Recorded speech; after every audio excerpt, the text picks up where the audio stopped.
Saludos hermanos a cada uno de ustedes, les saludo con todo el cariño posible, el que pueda yo brindarles a ustedes hermanos. Un abrazo, un cariño, saludos a cada uno de mis hermanos, que Dios sea bendiciéndoles hermanos. Gracias al Señor, aquí estamos una vez más a la luz de las Escrituras hermanos y estamos compartiendo la palabra del Señor. Que Dios nos bendiga cada momento, cada tiempo que tenemos con cada uno de ustedes. Es un placer, es un honor nuevamente estar allí. Estoy firmemente, hermanos, empeñado en que la palabra del Señor sea expuesta. Y yo quiero solamente aportar un granito de arena, esperar que algunos otros ministros, otros maestros puedan también motivarse en esto, de llevar adelante la palabra del Rey. ¿Sí? Fue una pequeña exposición porque hay tanto que decir, hay tantas cosas que hacer y quisiéramos avanzar y profundizar, pero es tan difícil en el sentido de que hay mucho, la Biblia no tiene fondo, por así decirlo, ¿no? Usted puede tomar un versículo o un párrafo, hermanos, y terminar en una semana diciendo muchas cosas. Lo importante, ¿no siento entonces aquí que lo que queremos es manifestar un poquito lo que es la intención del autor? ¿Qué quería decir el autor, ¿no es cierto?, cuando dijo lo que dijo, ¿no? Este sería la idea, ¿no? Que Dios nos bendiga con eso. Bien, estamos entonces en el capítulo 8, hermano, ya. Pasamos al capítulo 8 de Hebreos, capítulo 8 de Hebreos. Y aquí notamos, hermanos, entonces que la sustancia, hermanos, o resumen de lo declarado, ya, era que los cristianos tenían un sumo sacerdote como el que necesitaban. Voy a leer los primeros versículos. Dice, lo más importante de todo esto es que tenemos un jefe de sacerdotes que está en el cielo, sentado a la derecha del trono de Dios. Ese sacerdote es Jesucristo, que actúa como sacerdote en el verdadero santuario, es decir, en el verdadero lugar de adoración hecho por Dios y no por nosotros los humanos. Y aquí en la tierra se nombra a cada jefe de los sacerdotes para presentar a Dios las ofrendas y sacrificios del pueblo. Por eso también Jesucristo tiene algo que ofrecer a Dios. Si Él estuviera aquí, no sería sacerdote, pues ya tenemos sacerdotes que presentan a Dios las ofrendas que ordena la ley de Moisés.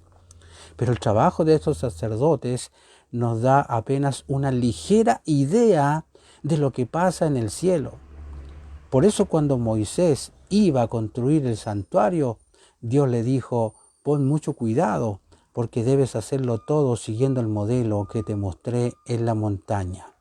Pero el trabajo que Dios le dio a Jesucristo, nuestro jefe de sacerdotes, es mucho mejor y por medio de Él tenemos también un pacto mejor porque en Él Dios nos hace mejores promesas. Hasta ahí voy a leer hoy día y quiero hacer una pequeña introducción ahí, ¿no?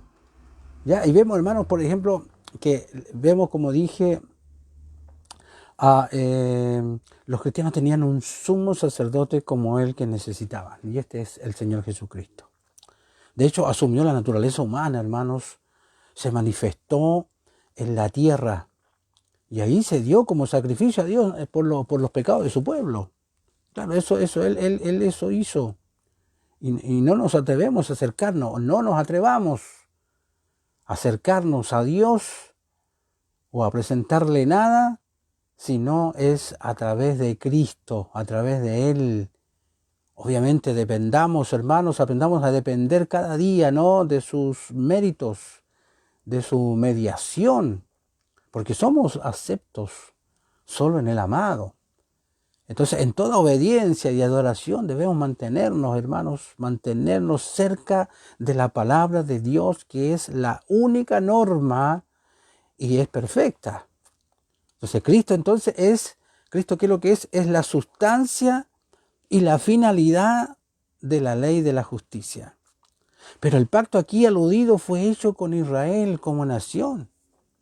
Claro, el pacto del Antiguo Testamento es ese, con Israel como nación, asegurándole, ¿no es cierto?, los beneficios temporales, ¿ya?, las promesas de todas las bendiciones espirituales y de la vida eterna. Entonces, y que obviamente están reveladas, hermanos, en el Evangelio y garantizadas por medio de Cristo. Son de valor infinitamente mayor, hermanos. Así que bendigamos a Dios, porque tenemos un sumo sacerdote que es idóneo, hermanos, idóneo para nuestra indefensa condición. Entonces voy a intentar a ver si podemos hacerlo, a explicar algunas cositas de Hebreos 8, no es muy largo Hebreos 8, ¿ya? Y aquí vamos a ver otra cosa que él presenta. Ha presentado varias cosas, que es mejor que los profetas, que los ángeles, o superior, me refiero, superior, es superior como sumo sacerdote, y vamos a ver ahora un nuevo y mejor pacto. Entonces vemos un resumen entonces de los puntos vistos anteriormente sobre Jesús como nuestro sumo sacerdote. ¿Ya? Entonces aquí voy a ir leyendo nuevamente algunos versículos para que no nos perdamos. Ahora bien, el punto principal de lo que venimos diciendo es que tenemos tal sumo sacerdote, el cual se sentó a la diestra del trono de la majestad en los cielos, ministro del santuario y de aquel verdadero tabernáculo que levantó el Señor y no el hombre. Entonces aquí tenemos, como dije, un sumo sacerdote, que es Jesucristo, que ministra por nosotros desde una posición de autoridad, ¿no es cierto? Nada menos que en el cielo. Y dice que se sentó a la diestra del trono de la majestad en los cielos. Entonces, hermanos, además Jesús se sentó, como dije, se sentó en el cielo, en contraste, ¿no es cierto?, con el continuo servicio ya del sacerdocio bajo la ley de Moisés. Mire la diferencia. Y vemos, hermanos, que el tabernáculo y el templo del antiguo pacto tenía hermosos muebles, no cabe duda, pero no hubo lugar, ¿no es cierto?, para que los sacerdotes se sentaran, porque su trabajo nunca terminaba. El trabajo de Jesús fue terminado. Él está sentado, ¿no es cierto?, en el cielo. Así que, hermanos, Jesús sirve en el verdadero tabernáculo. Él sirve en el verdadero tabernáculo que levantó el Señor, el verdadero, en este caso, hecho y realizado por Dios mismo, del cual el tabernáculo terrenal, lo que era en el fondo, era una copia, hermano. Era una copia hecha por el hombre. Eso lo dice Éxodo capítulo 25, hermanos, ¿no? Entonces, algunos han supuesto que el verdadero tabernáculo es la iglesia, ¿ya? O el cuerpo terrenal de Jesús, ¿ya? Pero lo mejor es entenderla como la realidad celestial, ¿no es cierto?, que el tabernáculo terrenal imitó en el fondo, ¿ya? Así que en el versículo 3 vemos que el sacerdocio de Jesús tuvo un sacrificio, obviamente, y de hecho fue un mejor sacrificio. Entonces, si tú te fijas, el escritor de Hebreos siempre está presentando esto. Esto es mejor, el nuevo pacto, el sumo sacerdote, el nuevo pacto, el sacrificio, siempre es mejor. Porque todo sumo sacerdote está constituido para presentar ofrendas y sacrificios, por lo cual es necesario que también éste tenga algo que ofrecer. ¿Te fijas? Entonces el sacrificio por el pecado era esencial, y es esencial para el concepto del sacrificio, del sacerdocio. Era muy esencial. Y en este caso Jesús, mire, presentando ya a un sacerdote superior, ofreció, ¿qué cosa? Un sacrificio superior. Entonces él entregó nada menos que su propia vida limpia, santa, sin mancha, para expiar el pecado. Así que, hermanos, es necesario que también dice, algo que ofrecer. O sea, a pesar de que Jesús nunca ofreció un sacrificio según se dictaba, ¿no es cierto?, en la ley de Moisés, él ofreció, hermanos, un sacrificio mejor, se presentó a sí mismo. ¿Ok? Entonces ya en los versículos 4 al 5, vemos que también Jesús tiene un templo. Y aquí vemos, mire, un mejor templo. ¿Te fijas? Y dice, así que si estuviese sobre la tierra, ni siquiera sería sacerdote, habiendo aún sacerdotes que presentan las ofrendas según la ley, los cuales sirven a lo que es figura y sombra de las cosas celestiales, como se le advirtió a Moisés cuando iba a erigir el tabernáculo diciéndole, mira, haz todas las cosas conforme al modelo que se te ha mostrado en el monte. Entonces aquí lo que notamos, hermanos, que Jesús prácticamente no estaba calificado, ¿no es cierto?, para servir en el interior sacerdocio terrenal. De hecho, para eso estaban los otros sacerdotes. Porque habían aún sacerdotes, estoy hablando de la parte terrenal, muchos, ¿no es cierto?, que estaban calificados para servir en el sacerdocio según la ley de Moisés, porque era según la ley de Moisés. ¿Entiende? Acuérdense que Jesús venía de la tribu de Judá. Aquí en el antiguo pacto los que estaban calificados eran solo de la tribu de Leví. ¿Entiende? Entonces dice, los cuales sirven a lo que es figura y sombra de las cosas celestiales. Entonces había muchos sacerdotes que podían servir a lo que era figura y sombra en la tierra. Pero el servicio terrenal, a pesar de ser glorioso, hermanos, ante los ojos de los hombres, era realmente solo una figura y era una sombra del superior servicio celestial. Entonces, hermanos, de hecho, Éxodo 25:40 deja claro de lo que fue construido en la tierra. Cuando hablamos del tabernáculo de Moisés, ya fue hecho de acuerdo a un modelo que existía en el cielo. ¿Ya? O sea, en este caso, cuando dice modelo que se te ha mostrado en el monte, en este caso a Moisés, ¿cierto?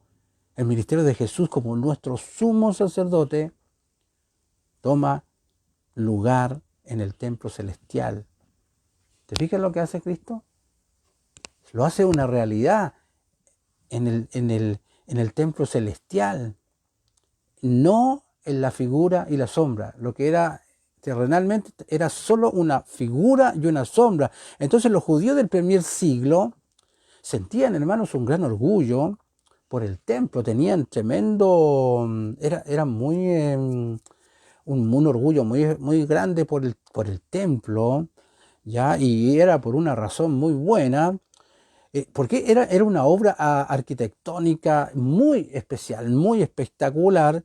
Sin embargo, a pesar de lo glorioso, hermano, que era el templo en Jerusalén, ya era del hombre, había sido construido por el hombre, ya, y obviamente en su mayoría por un hombre corrupto, ¿ah? Y a impío. ¿Te acuerdas de Herodes el Grande? Fue el que construyó en la época de Jesús, que se demoró muchos años, pero terminó de construirse ese templo en aquel entonces, pero no era nada comparado con la gloria del templo celestial en el que Jesús, hermanos, sirvió. ¿Entiende?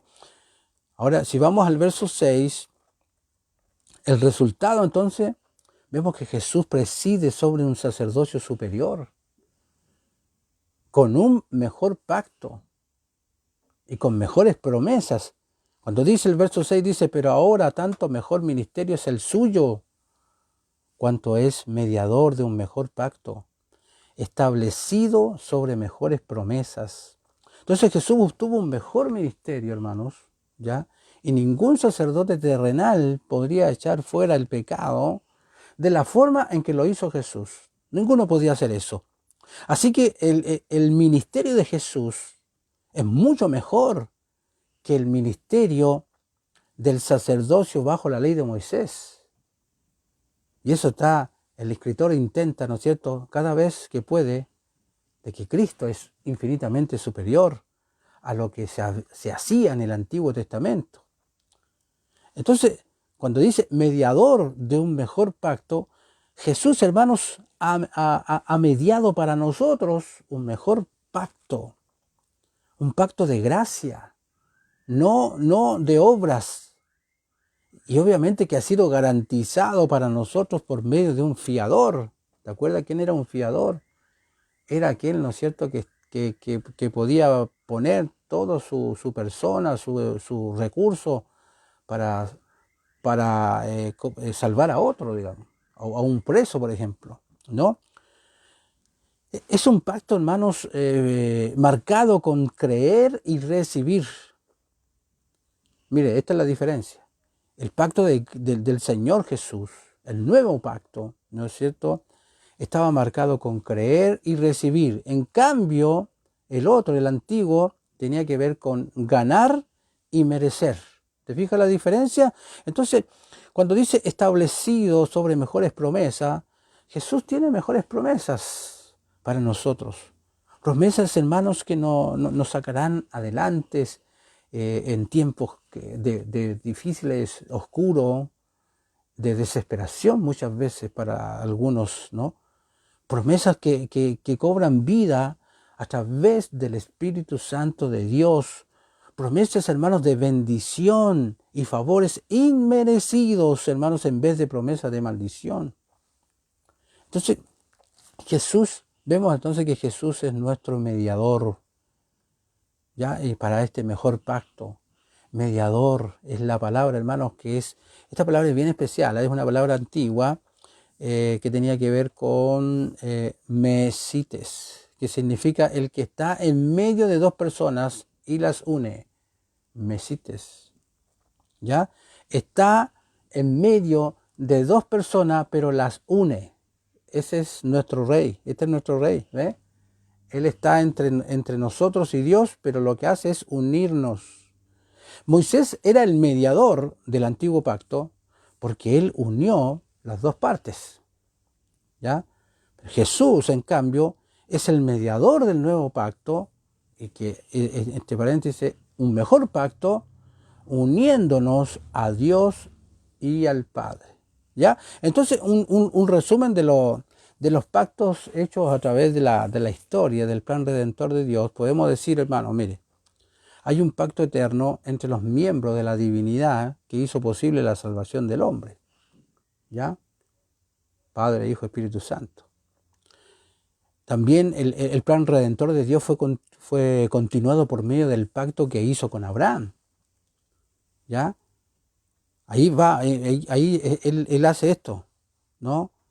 Y luego está el pacto mosaico, que fue otro paso en el plan redentor de Dios. Pero también está el plan davídico, que fue otro paso en el plan redentor de Dios.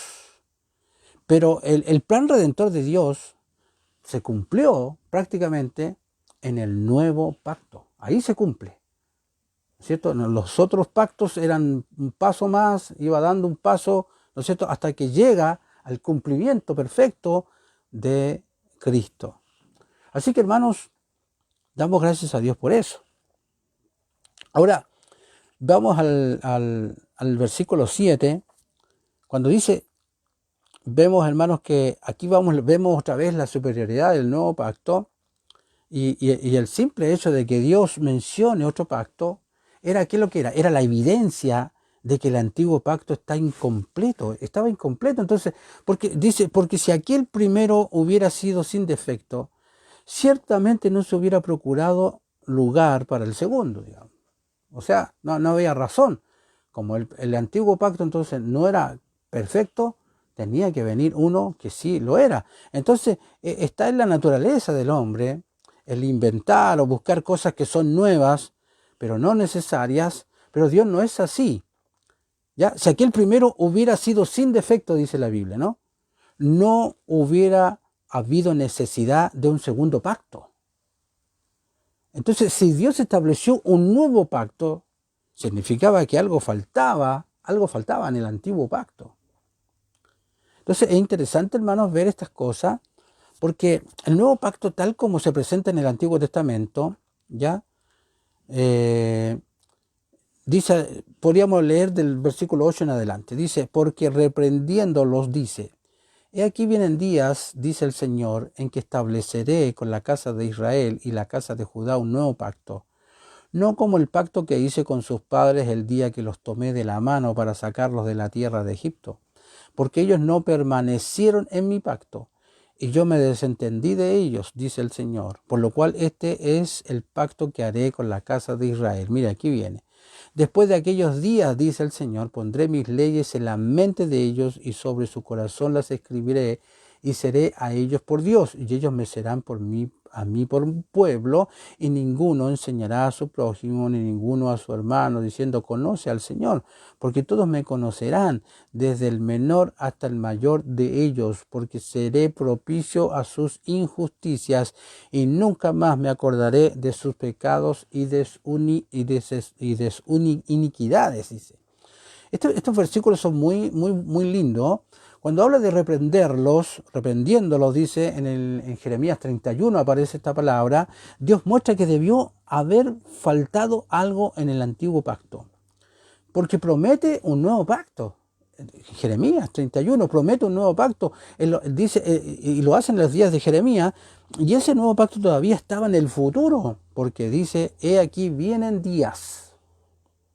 Entonces, en su contexto, hermanos, las profecías de Jeremías probablemente se dio en los días en que el rey Josías renovó el pacto con Dios. Entonces, después de haber encontrado la ley, seguramente sucedió eso en 2 de Reyes capítulo 23. Entonces, esta renovación fue buena, claro, fue buena, pero no era suficiente, porque Jeremías aún esperaba un nuevo pacto. Entonces, cuando dice estableceré, el Señor deja claro, hermano, que este pacto se origina en Dios, no en el hombre. En el Sinaí, hermanos, bajo el antiguo pacto, las palabras eran, si ustedes guardarais, si guardarais, cuando dice, se refiere a ustedes, a ellos, si guardarais, Éxodo 19:5. Pero el nuevo pacto usa las palabras, yo estableceré. ¿Te fijas? Dependía de lo que ellos hicieran. Pero ahora el nuevo pacto depende de lo que Dios hizo. Entonces, un nuevo pacto, un pacto, usted sabe que es realmente, este pacto es realmente nuevo, y no solamente nuevo y mejorado, ¿eh? No es nuevo y mejorado, como los productos que se nos promocionan hoy en día, en la actualidad. Se dice que los productos son nuevos y mejorados, cuando en realidad no hay ninguna diferencia sustancial en el producto. Entonces, pero cuando Dios dice nuevo, en verdad es nuevo. Y aquí hay dos palabras, hermano, en el original que pueden describir este concepto de nuevo. La primera palabra es neos, y describe, hermano, lo que es ser nuevo con respecto al tiempo. ¿Ya? El nuevo con respecto al tiempo, y algo pudiera ser la copia de otra cosa. Pero si fue hecha recientemente, puede ser llamada neos.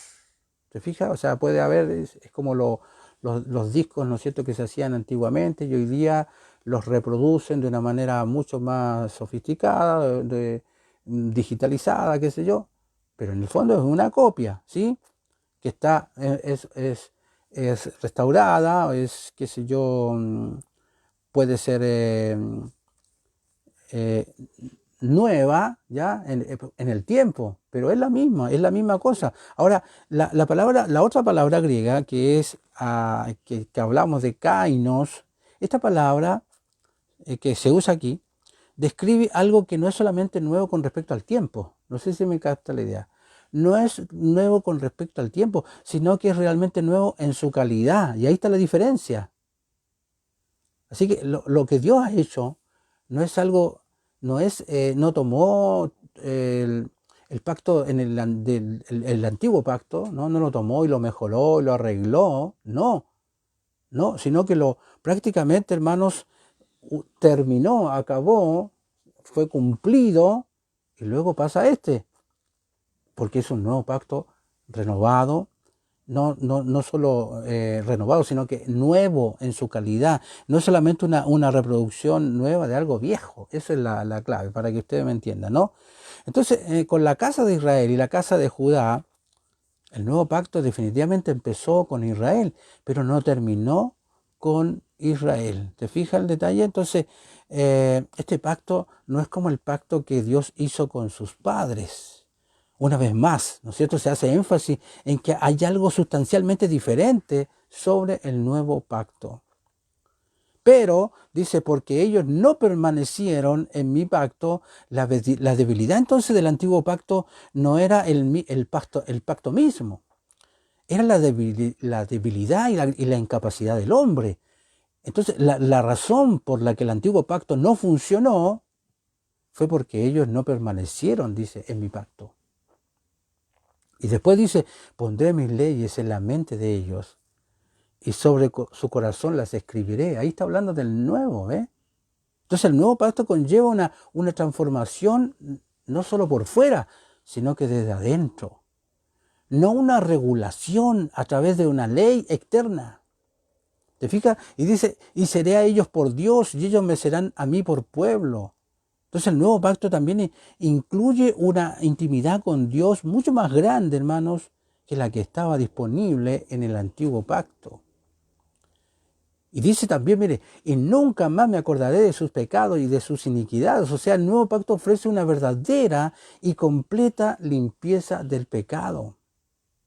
Diferente, hermanos, y mejor que solamente cubrir por encima. ¿Te acuerdas que eso es lo que decíamos? Que en el Antiguo Testamento solo se cubría o se tapaba nada más, ¿ya?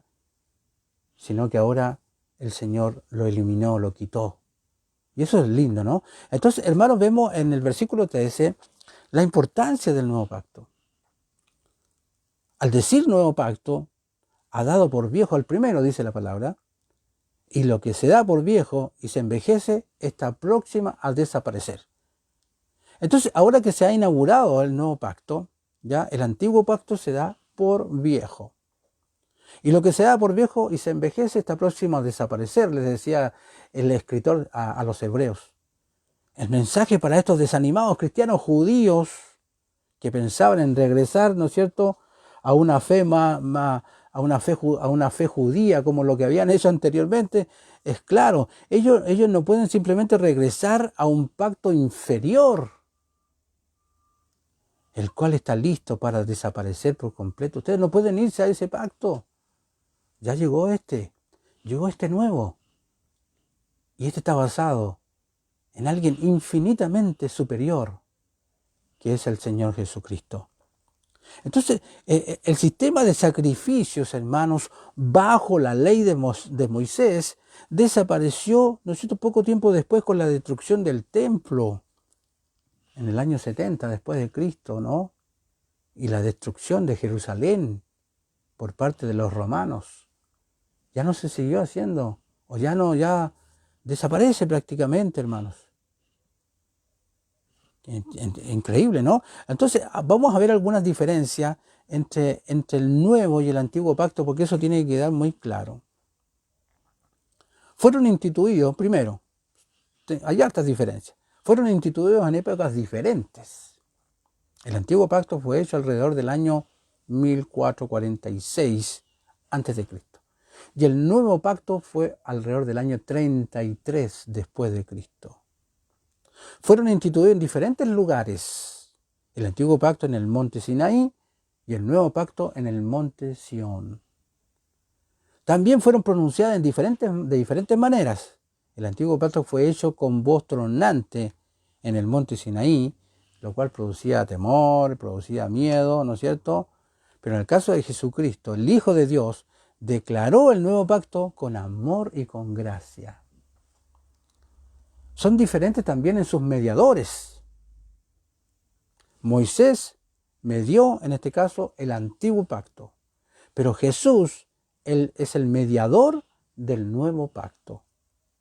Son diferentes también en su punto principal. El antiguo pacto demandaba un pacto de obras.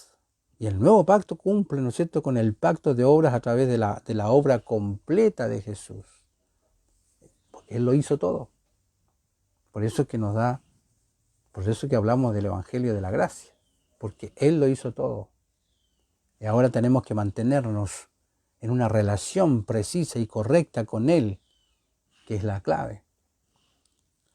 Son diferentes también en cómo eran dedicados. El antiguo pacto era dedicado con sangre de animales, ya rociada sobre el pueblo, y en el nuevo pacto fue dedicado con la sangre de Jesús, vertida espiritualmente, ¿no es cierto?, sobre su pueblo. También son diferentes en sus sacerdotes. El antiguo pacto es representado por el sacerdocio, ¿cierto?, de la ley de Moisés y los sumos sacerdotes, que todos descendían de Aarón.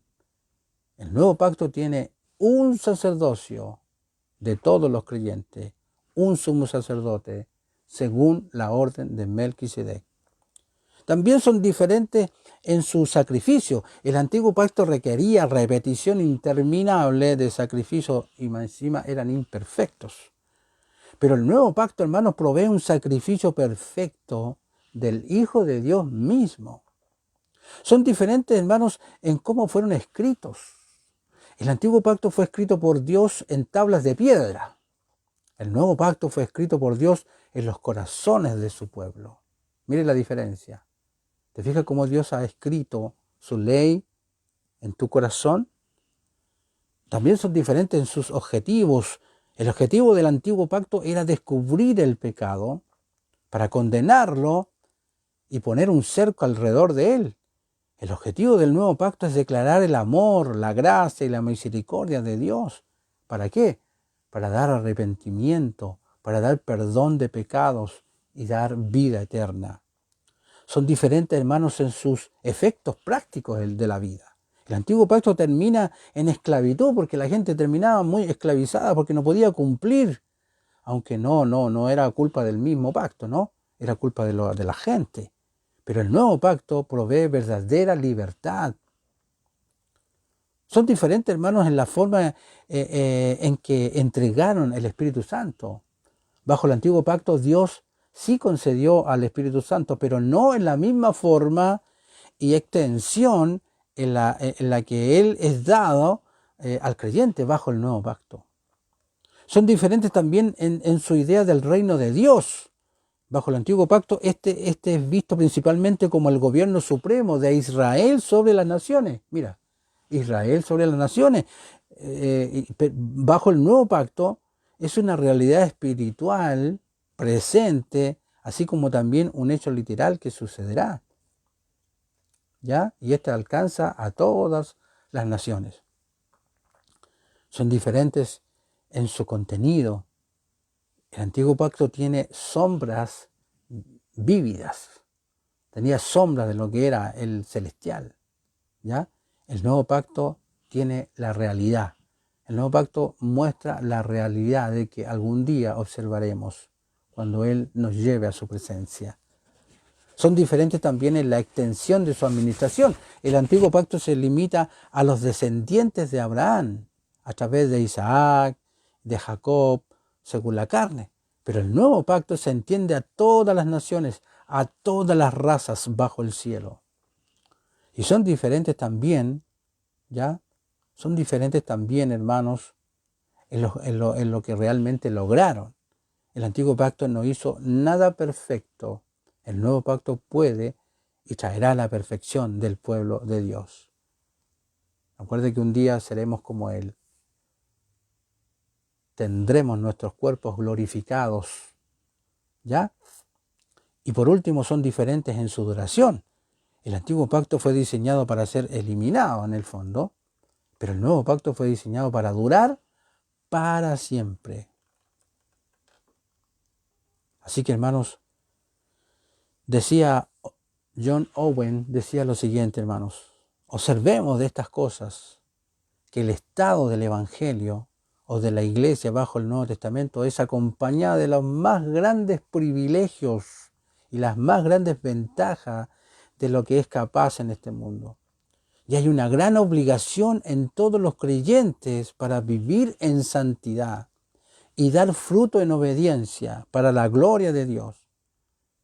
Y la crueldad de su pecado, ¿cierto?, por la cual este pacto es descuidado o despreciado, es manifestada abundantemente.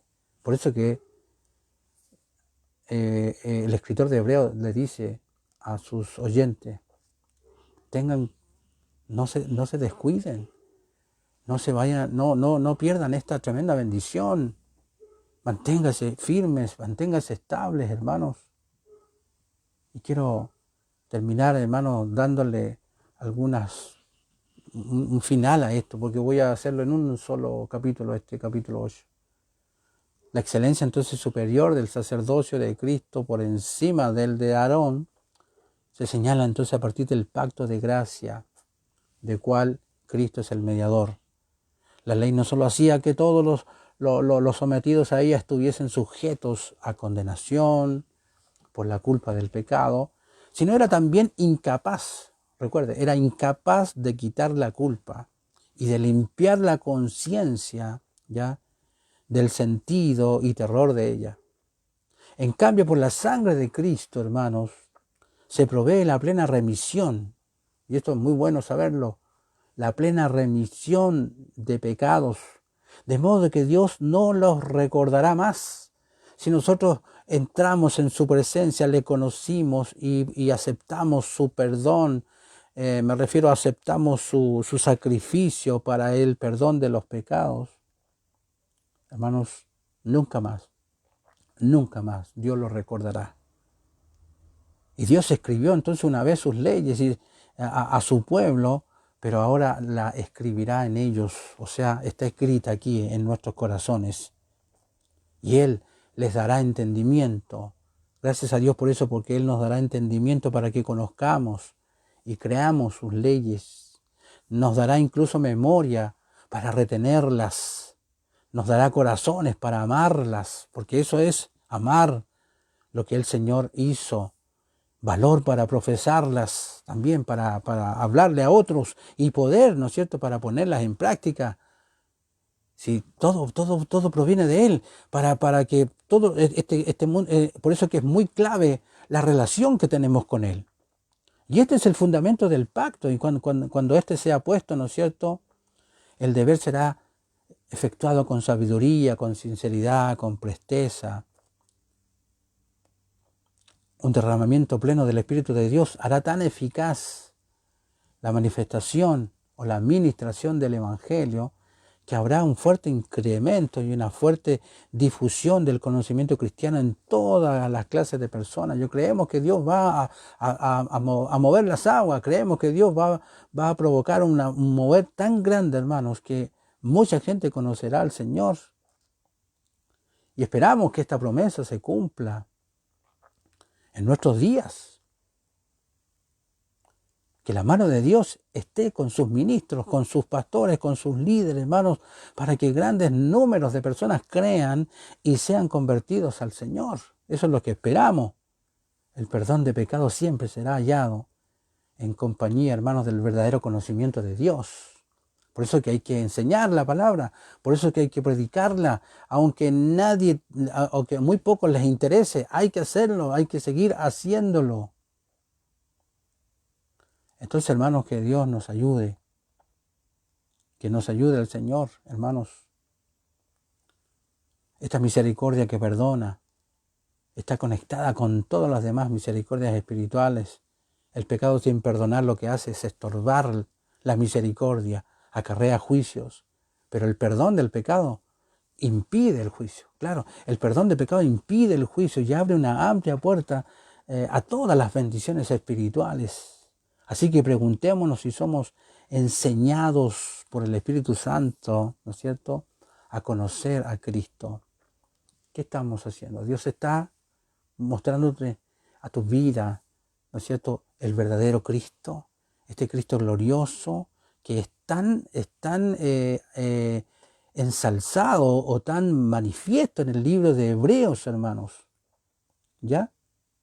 Así que no tengamos temor en seguir amándole, no le tengamos temor, confiemos, obedezcamos, hermanos, rectamente lo que Él está diciéndonos, porque todas las vanidades del mundo, todos los privilegios externos que podamos tener, ¿ya?, o algunas ciertas nociones religiosas, hermanos, pronto se van a desaparecer, pronto van a desvanecer y dejarán a los que confiaron en ellas, ¿no es cierto?, en la eterna, una miseria enorme, hermanos.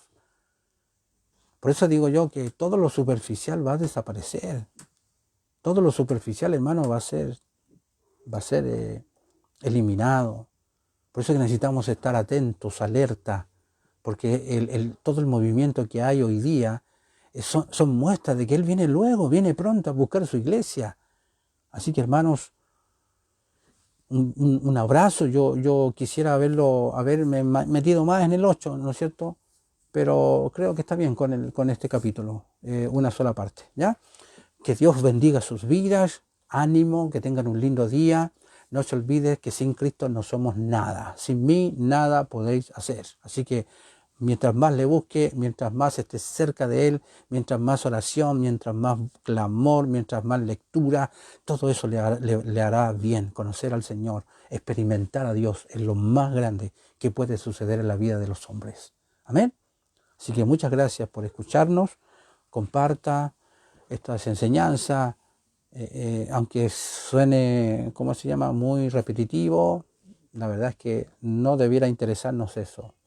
La clave de todo esto es que estamos cumpliendo con una labor, un trabajo que Dios nos ha demandado a todos los maestros, a todos los líderes, a todos los pastores. Mostrar, entregar una palabra más o menos explicada.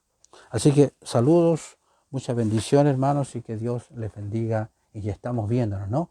Viéndonos en la próxima. Mañana me parece que estamos ya en el capítulo 9 de Hebreos, capítulo 9 de Hebreos. Hebreos ha sido una bendición para mí, porque tengo que estudiar para poder entender un poquito lo que estoy hablando. Y fíjate que ha sido de tremenda bendición. Así que yo los desafío, estudien. El libro de Hebreos es muy, muy lindo. Amén. Saludos, hermanos, y mucha bendición.